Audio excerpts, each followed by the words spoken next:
Alright, welcome again guys to G Squared Academy. Yes, still pressing on, alright? So I hope you guys are doing well. We still naming our alkenes. Organic is just so vast, and it's always best when you know the principles of the thing so that you can build upon it in the future, because once you know the principle, anything else which is complex, you will be able to understand it. All right, so we're going to be naming our cyclic alkenes today, or cyclic alkenes. We have been looking at alkenes, branch substituted, and straight alkenes, but today we're doing our final one, which are the cyclic alkenes. So let's just jump right into it. The first thing I want to highlight here is this one thing. These things are cyclic. They're cyclic because, don't mind my handwriting, they're cyclic because they're in a circle. They form a circle. That's why they're cyclic. That's the first thing. The next thing is we're always going to be using cyclo as a prefix. That sounds very strange, but yeah, as a prefix we're going to be using cyclo. Okay, and then of course our suffix is always in.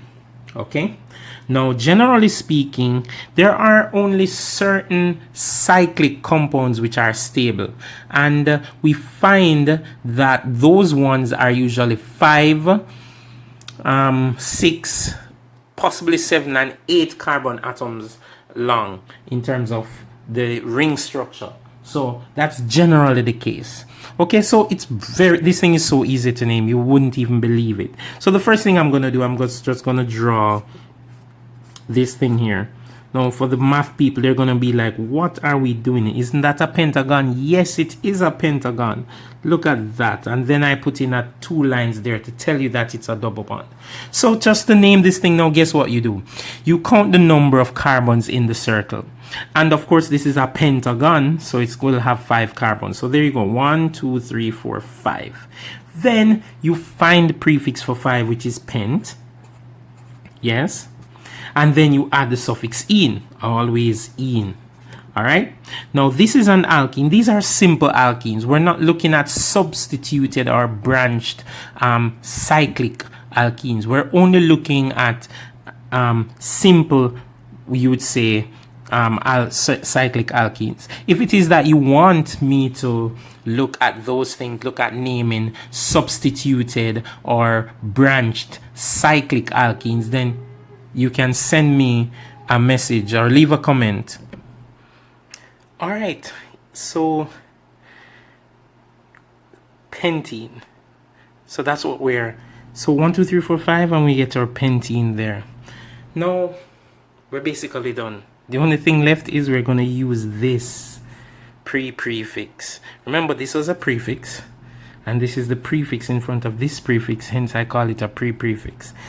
Interesting. You would not see that anywhere, I don't think. I just thought about that myself. So it's cyclopentene. That's it. That's the name of that species.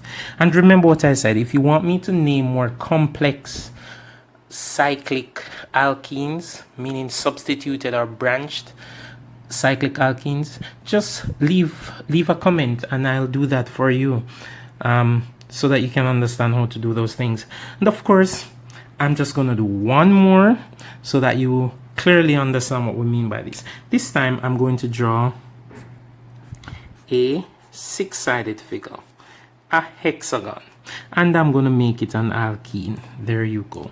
So based on what I've said, you realize clearly, count the number of carbons, 1, 2, 3, 4, 5, 6, get the prefix for that, hex, add the suffix "ene", and you end up with hexene. Then you add the prefix, don't say that to anyone really, cyclo. So this now becomes cyclohexene, and that's it. There you go. It's as simple as that. Trust me. So you just need to follow the rules. So I'm hoping again that you will find this helpful. I'm hoping that this will help you in naming your organic species, naming your alkenes, whether they be straight, branched, substituted, or cyclic. I hope this will help you. Please give the video a thumbs up if you found this helpful. Share it with your family and friends. Share it with your friends, especially those doing chemistry, if you have found this video to be helpful. And even if you have not found it to be helpful, to subscribe to my channel, G Squared Academy, where excellence is epitomized.